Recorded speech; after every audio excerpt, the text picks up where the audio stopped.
So friends, the first of the speakers is Betty Booth Donohue with us, of the Cherokee Nation, author of Bradford Indian book, Being the True Root and Rise of American Letters, as revealed by the native text embedded in Of Plymouth Plantation. Betty, if you're there, a warm welcome. Thank you. Wado. Osio. Gwed Dawadoa. Hello, everybody. I'm Betty, and I'm speaking to you today from Wagner, Oklahoma, on lands once governed and inhabited by early Mississippians, or the Mound Dwellers, who were in turn succeeded by Caddos and Wichitas, and followed by Osages, who came in to hunt, and finally by government decree, the Creeks. So I'm a Cherokee hiding with the Creeks.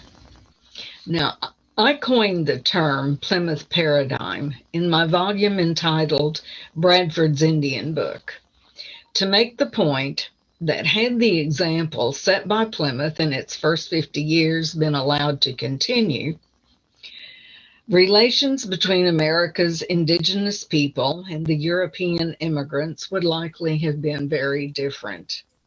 There would certainly be larger numbers of native populations than those we have today. To be clear, however, early relations between the Wampanoags and the English were uncertain.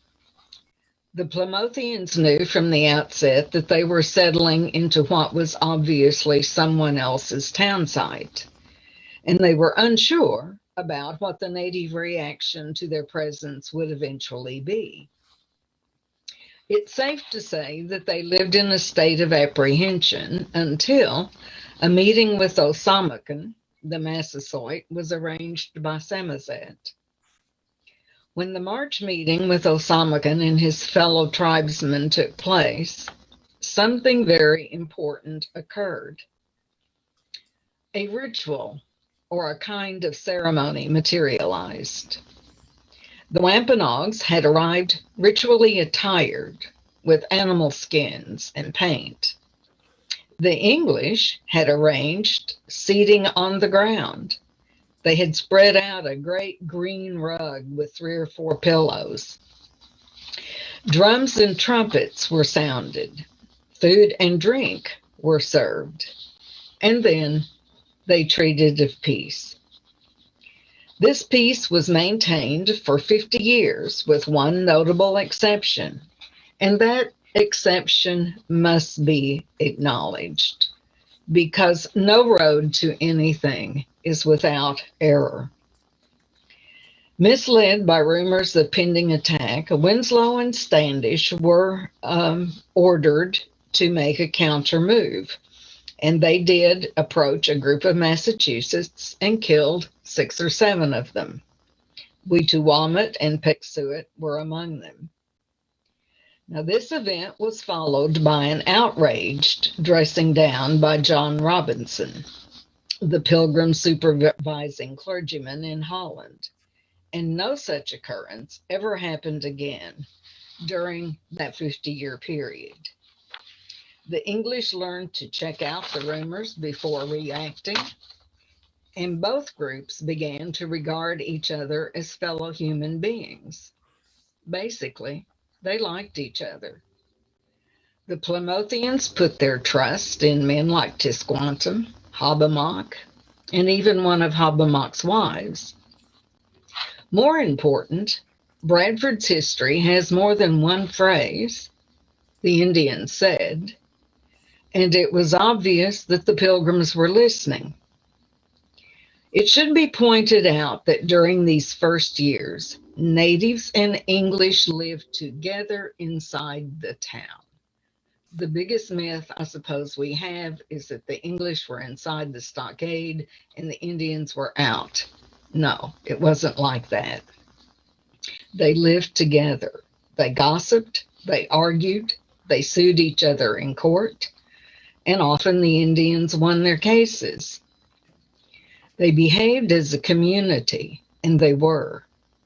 Despite the fact that the peace did not last, some things did transpire at that meeting that changed the course of American culture. By the land acknowledgement and the exchange of words taking place at that first meeting, American literature was given form, and descendants of those first people were left with an example to get back to. Yes, there is a city on the hill, but it hasn't been built yet. The Massasoit and Bradford succeeded in accomplishing far more than they knew. They pointed the way to what's possible, and we are grateful. Thank you, Watto.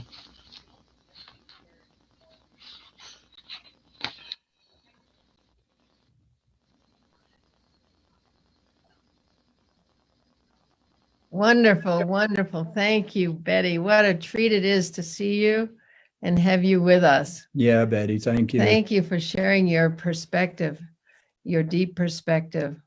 Thank you, thank you. And so we'll go to the next person. So let's see. Stuart, where'd Stuart go? Well, we have, can people hear me? Yes. Okay, I'm sorry. Somehow I've lost the video. Our next speaker is Reverend Gary Marx, who is a Pilgrim scholar and one whose scholarship arises out of his love and devotion for this part of history. Warm welcome, Gary.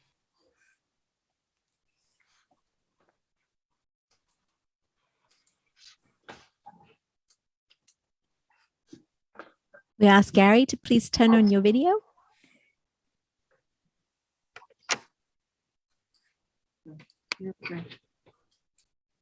Today,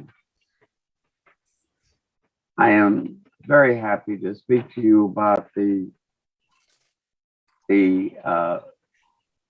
treaty that lasted 50 odd years. There is no doubt that in that treaty and covenant agreed to by two remarkable leaders, Massasoit and Governor Bradford, it was an agreement which was seen to be a cultural protection on the part of both people. They both saw advantages in coming together and forming into a compact. Having separated from the Church of England and therefore the British monarchy of divine right rule, the separatist church was founded on the one central principle, and that was the principle of the covenant.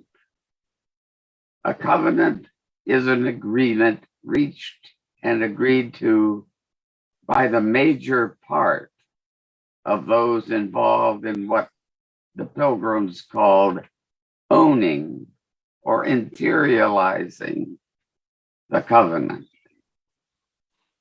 It put in simplistic terms, it put in a simple way the so-called Pilgrim Church agreements are sacred.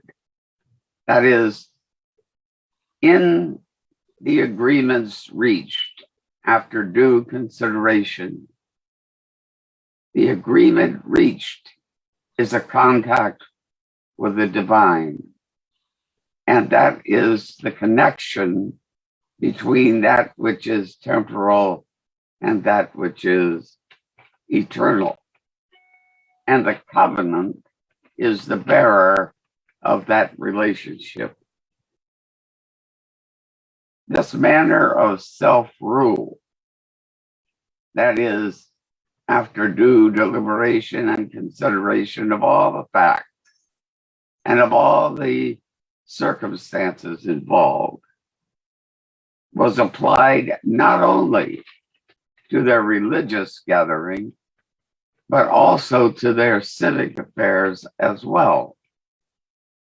The Mayflower Compact, for instance, which has been mentioned here a number of times, was a civic and covenantal relationship. And it was also considered to be sacred. The agreement reached is always sacred. It is always a connection with the divine. It is, without question, the most important understanding of who the separatists were. And I have no particular religious principle or evangelical purpose in speaking about that. But it is important to know that the covenantal notion got extended not only into religious affairs, but into secular, cultural affairs as well. It stood as a kind of distant testimony to rule by the majority, to democratic first principles, which are covenantal principles, and they are considered and should be considered, at least today, as sacred.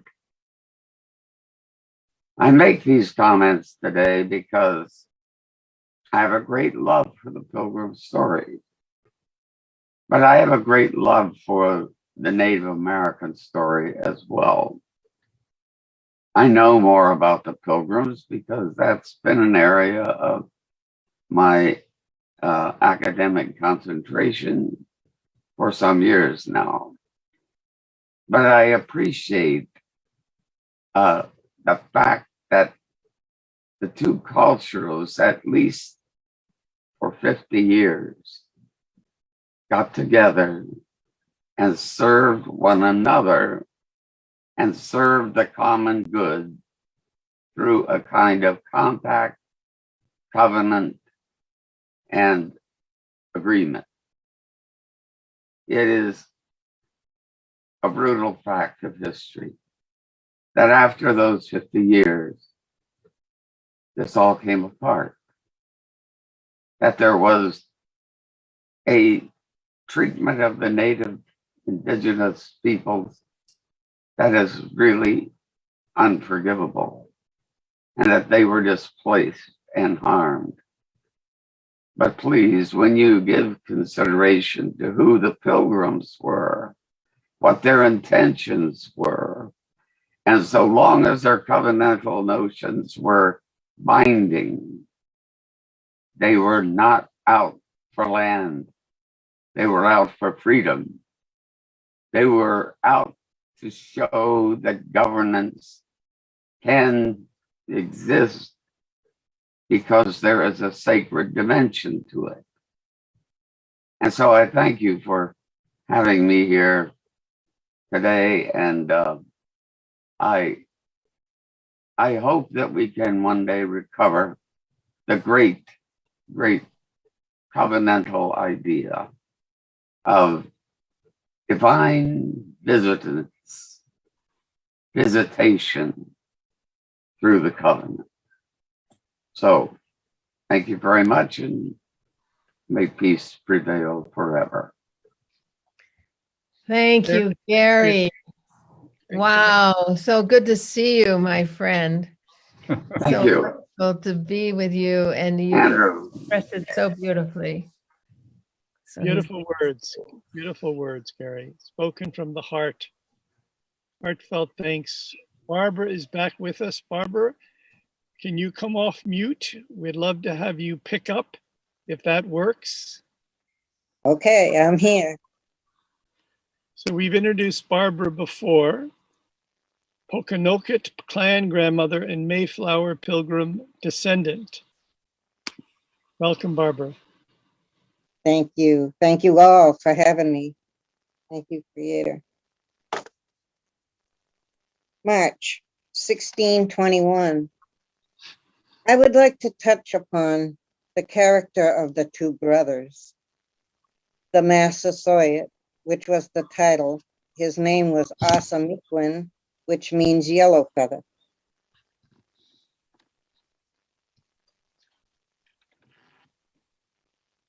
And Quataquina, as from oral history and as history that is written, they were loving, caring, generous persons. Each of the leaders that met the Pilgrims greeted each other with an embrace and a kiss. What a beautiful sight that must have been. As in my heart, I feel the both sides, as I'm a descendant from Stephen Hopkins. Some of the Pilgrims married into the native, and that's how that happened. And also Quataquina being my ancestor grandfather. I feel the both sides, and I feel that they really truly wanted to make peace, and they loved one another and wanted to help each other. And when they gave each other a kiss. Also, Quataquina did not like the sound of the musket fire, as the Pilgrims wanted to honor us, honored the two leaders, Massasoit and Quataquina, but he didn't like the sound of the guns, so they laid their guns down as we laid our arrows down. Now, the first harvest, the Massasoit and Quataquina bring deer. Quataquina bring a pouch of popcorn. That's when popcorn was introduced, to celebrate the planting success of the first year. This relationship was a very good one and a strong one for the first 50 years. Now, here we are today in our country and what is going on in our country. Why can't we, the people, all of us, not just the Indians, not just the English, all of us in this country and in the world, take the time to know each other, listen to each other, learn from each other, educate each other. And through that education and through that divine vibration of love, we wouldn't be in this situation today.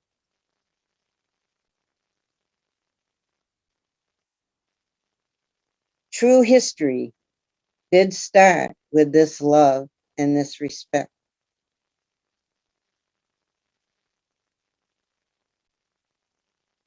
Anawan, Nuuchi, me, Tom, Apaz. Thank you, all my relations. Barbara, thank you very, very much for your words. We're reiterating that spirit of peace and that spirit of love that we heard from Gary, who went before you. Thank you, Barbara, for all you're bringing to this. Thank you. So friends, we come to Dehahande, who's of the Mohawk Turtle Clan from 6 nations of the Grand River Territory in Ontario, Canada. He carries the sacred essence of the Mohawk language. A warm welcome, Dahahande.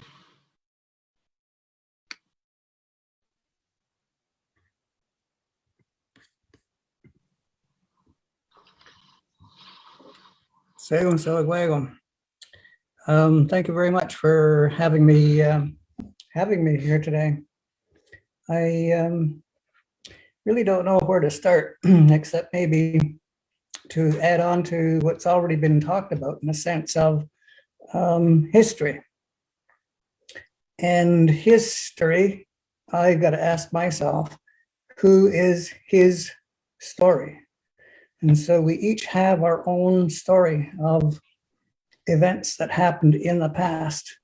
And now we're looking back at this.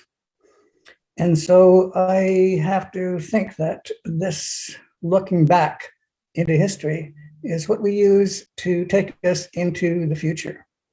And so what's the future all about? And to me, it has to do with what's been talked about and been touched about on many times is peace on earth. And as people, I think that that's how these agreements began. They began with a peaceful intent. And when we look back on history, the intent sort of faded away in 50 years or so. And so now we have this look at history and say, what are we here today for? We're here today to look into the future. And if we're looking at Indigenous thought, it's been certainly in my background that I've heard from my grandfathers and the such to say that the native people have never been listened to. The story, if you look anywhere and see the philosophy, is all about unity. It's all about sharing. And these were these covenants that were made. And what's the result of these covenants? These covenants leave us today in a situation where there's privileged people and there's people who are not privileged. And it's pretty easy to see who's privileged and who isn't privileged. And I think we need to be thinking today about what it is that we need to do to be equal in the sense that we're all human beings and we all have a place here on this earth. And there's no doubt about it. It's like nobody's going anywhere in a sense. Where we have to share what we have here. And the sad fact is that if we look at the condition of how the earth is right now, it's been stopped by a virus. And what is the virus telling us? The virus is telling us that there needs to be significant change going on in our thinking, in our hearts, and in our minds. And it's not good enough just to acknowledge things anymore. It's time to take action. And so this history is telling us not to repeat history. That's a common thing. And so that's my message to everyone. And for all of those people who are awakening to this truth, I congratulate you because the things that you're doing, and I congratulate everyone that put this speak together, this knowledge together, because we need to be, as human beings, as who we are right now today, we need to be working so that what we look for in the future is that our children will have a place and a time and be able to enjoy this world in all its beauty, because the truth is it's getting destroyed much too quickly. And so all of those things have reasons and they all have a solution. And it's up to us to make that change. Thank you very much. Thank you, Deha Handai. Thank you. Thank you very much. Thank you so much, Dehahanda.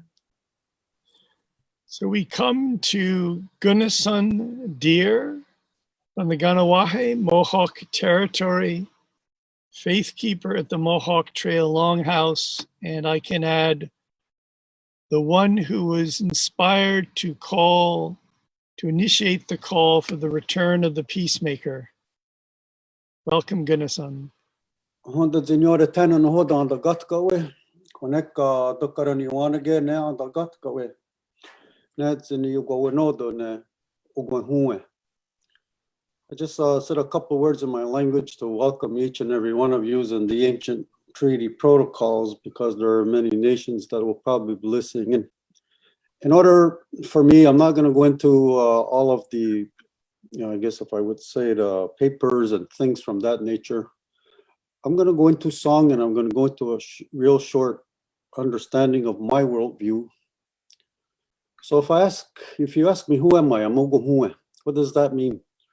That this walking soil that gives the spirit ability to express itself is a male. Comes from the root word zinawe, which means forever. If you ask me, well, what does that mean? Well, we have our own creation story that we talk about, Izinut Karuhyadi, the other side of the blue. Who are there? Karuhyageronu. What does that translate to? Spirit beings. So this is who I am. I have this spirit essence that is forever, that gives its ability to express itself through this walking soil. Now, in our creation story, we have Yedzit Zizu, because our worldview is everything started with women, not only one woman, but two women. And then this woman's daughter births what we call today our creator. And then when she dies, from her body comes all of these gifts, from her head, the tobacco, from her breast, the corn, from her heart, the strawberry, from her fingers, the beans, from her navel, the squashes, and then from her feet, the potatoes. When Sky Woman put all of this into existence, she sang a song. Now, all of us have a belly button. And because you have a belly button, without a doubt, you know who your mother is, your grandmother is, and on, all the way on down. But for us, it takes us all the way back to our first mother, which is Mother Earth. Now, none of us can eat money. We've been given sacred instructions, and those sacred instructions talk about all of these things in this natural world. All have spirit, they all have sacred energy, and we connect with that through sacred song. So to the unconditional love that our Mother Earth continues to give us from the beginning of time to now, I'm going to ask that you just listen to a sacred song that connects you to your belly, to the Mother Earth, so that hopefully it'll change our consciousness and our thinking about how we have to have a better relationship with her. So this is a water drum. There's water in here because water is life. Sky Woman leaves that upper world and then also follows water and comes to this lower world because there is life. Look at your own birth story. Your mother's water will break, those contractions start, and you're literally pushed from that womb through the birth canal to this physical world. So our creation story and our physical birth story is one of the same. So now you can go on the radio and listen to Top 10 anytime, but I'm going to take you to a sacred song that connects you to your belly button to the Mother Earth.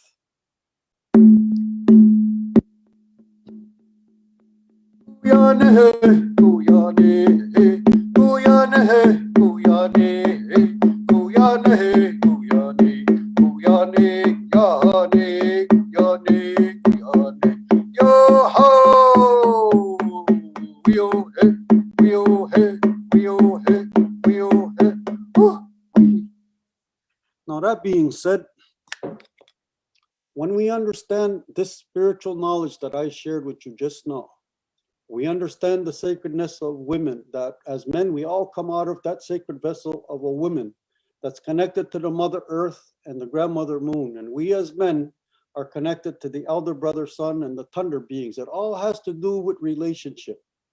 When we understand that, we fully get the interconnectedness of all life. We can't go to war with each other. We can't kill. We can't rape. We can't destroy the Mother Earth. And we have a responsibility that the Peacemaker said to think 7 generations ahead. So now we're in this time, and we talked about sacred compact that was made, and it's true. Goswanta, that talks about the relationship between the canoe and the big ship with sails, that goes to about 1620, but then we go to 1609 with the Friendship Treaty Belt that again reinforces, because the early Europeans said they came with God and his son Jesus. And we said, well, we talk about the Great Spirit. So when they told us about this, we said, we think we're talking about the same sacred energy. And then we were supposed to smoke the peace pipe and travel the river of life like this, but we all know what happened. But now we're in time of the indigenous spiritual resurrection that I see, that now this indigenous spiritual knowledge is resurrecting up, and all of us have all been harmed in some way, shape, or form, either because of multi-generational trauma, about losses, about war, about all of this stuff. Now we are in a time where we better get it together, all of us as human beings, to start seeing different, to start hearing different, to start speaking different, and we better start doing different, because if not, human beings will not be along very much longer, and we'll have no one to blame but ourselves, because we looked at this sacred earth, our mother, as something that we could plunder, and we don't have a right to do it, because when you fully get it, this is truly the Garden of Eden. Thank you.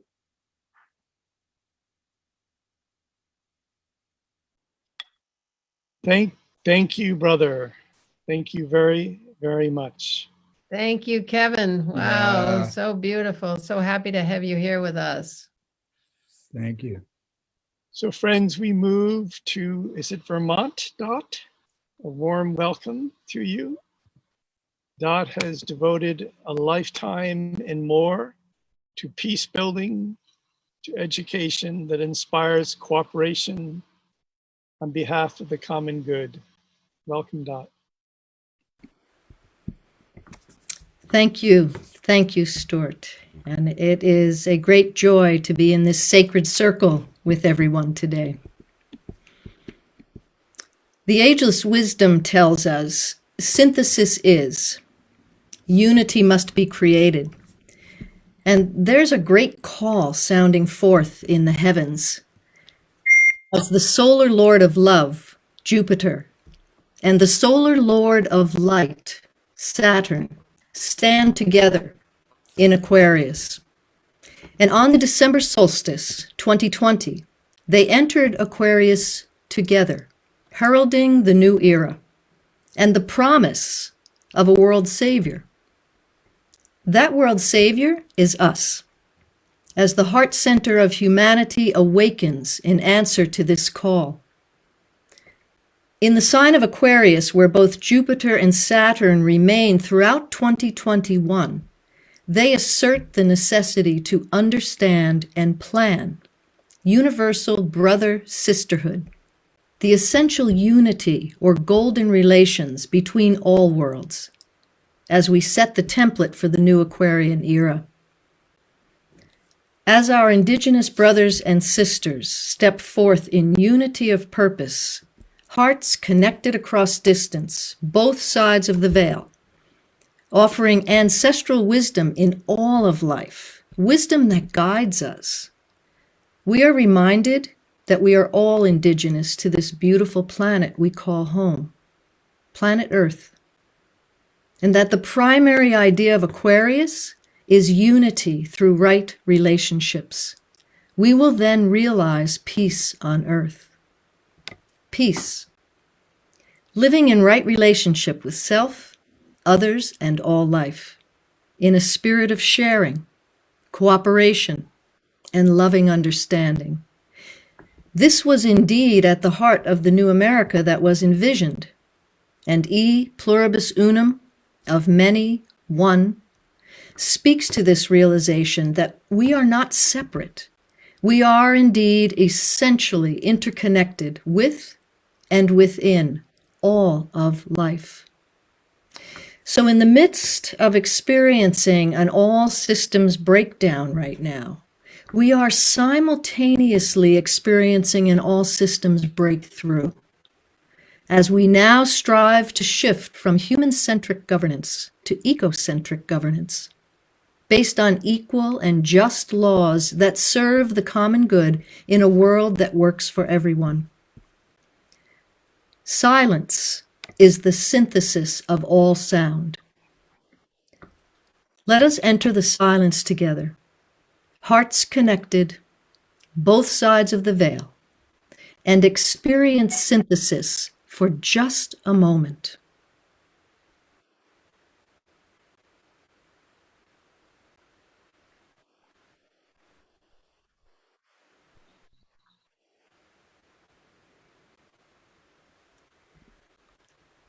The great solar lord Venus is to the earth what the higher self is to the lower self.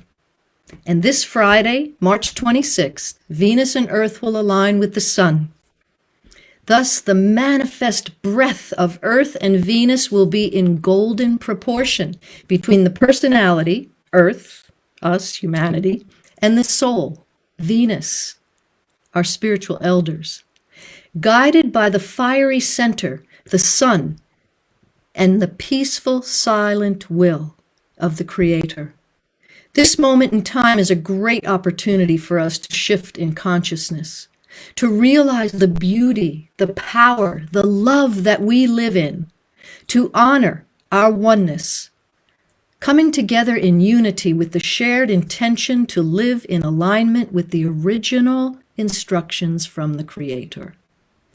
So in 2021, the prototype year for the age of Aquarius, may we affirm in our hearts an alliance of all world servers, standing together in the fire of love, creating the conditions for the culture of peace, a world that works for everyone and all life. We are building that world together.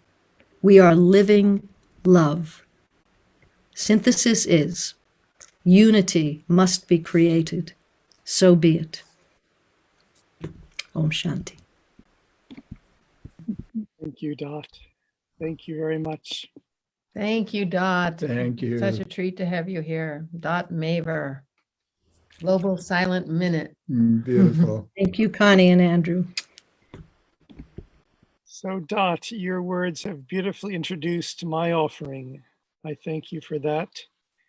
I speak, friends, on behalf of the spirit of Concord, Massachusetts, the home of the praying Indians of the first non-native inland community, the crucible of the American Revolution, in the home of some of America's most prophetic voices, not just Emerson, Thoreau, Margaret Fuller, or Joan of Arc, and others.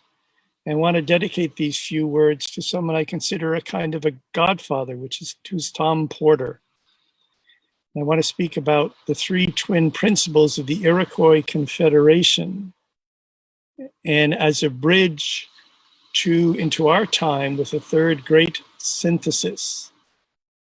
They hold, I think, a key to our future on behalf of the children, our children and the generations to come, on behalf of all our relations. I first met Tom when I brought a busload of student leaders from New Hampshire's high schools in 2000 to Albany, searching for the native roots of democracy. Tom was in a full auditorium and he told us the story of the peacemaker. He began, as those who know Tom and have heard him tell the story, by recounting how everywhere the women went in those days, there were tears in their eyes.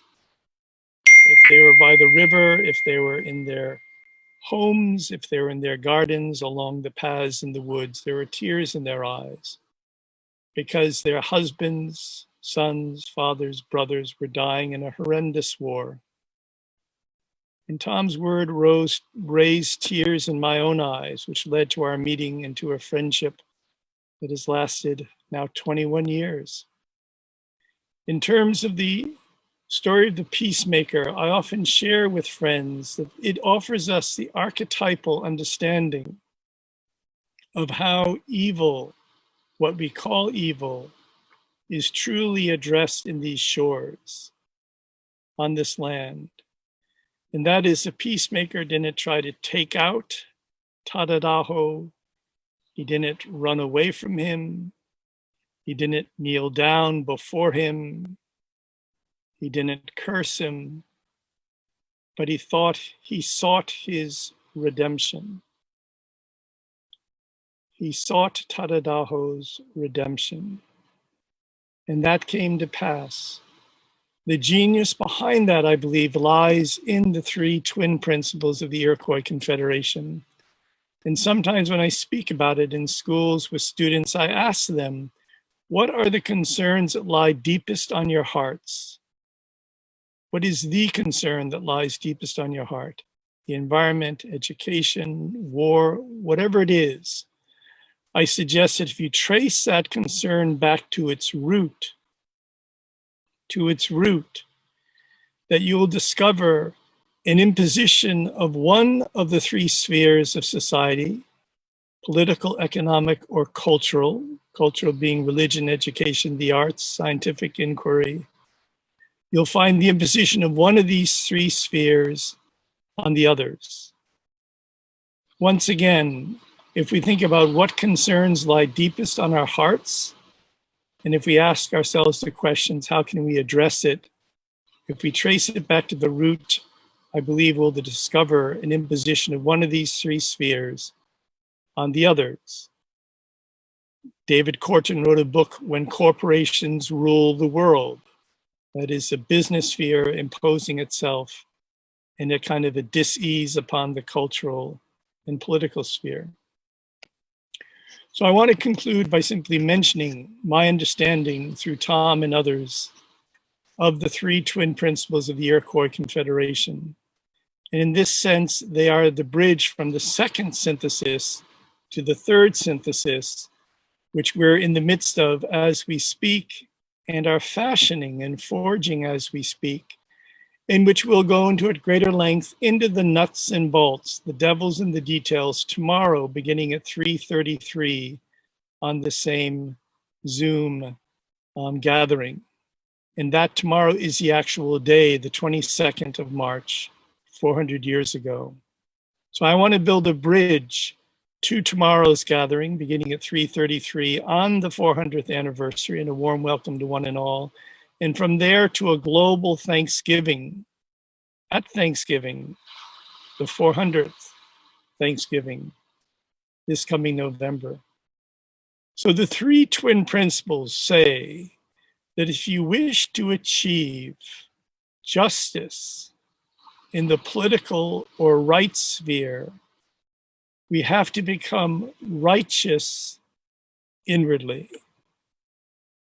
Righteousness inwardly leads to justice outwardly in the political or legal rights sphere. In the economic sphere, the goal is peace, world peace. If we have factories and doing business all over the world, we're less inclined, one would hope, to enter into war. That peace outwardly in the economic sphere, in my understanding of the three twin principles, arises out of health inwardly in each one of us. When we become healthy inwardly, no dis-ease, no disbalance, but healthy inwardly, that leads to peace outwardly. And lastly, the cultural sphere. And we're talking about in the 4-H club inspired by the native peoples, head, heart, hands, when they're balanced and working together in the body individual and in the body social, lead to the 4th H, health. Head, heart, hands equals health. In the cultural sphere, spiritual power inwardly, one can think of a minister, of a true teacher, of a scientist whose integrity of research is impeccable, as a conductor of an orchestra who has to master and hold the entire breadth of an orchestra. That spiritual power inwardly, this work that we're all called upon to do, leads to authority, true authority outwardly. So friends, those are the three twin principles in my understanding of the Iroquois Confederation. We'll go into greater lengths with them tomorrow when we gather into the nuts and bolts on the 400th anniversary to see what we can truly do in the spirit of mutual protection and in the spirit of peace, building the bridge to the 400th global Thanksgiving this coming November. Tony Whedon. Oh, thank you, Stuart, for closing this beautiful sharing time with the three principles. And if all the presenters could undo their cameras and come on so we can say goodbye to everyone, it would be wonderful. And we just want to say in this time of equinox, where the balance between light and darkness is a fact right now in all our lives globally, that we think of balance and we think of coming together. And we know now that today is a day of change, that we have the choice now of, are we going to go to the light or are we going to go to the darkness? So we just celebrate this equinox and the signing of this treaty on equinox. If we think of the providential aspect of this, that this treaty was signed on the equinox, it's pretty astounding.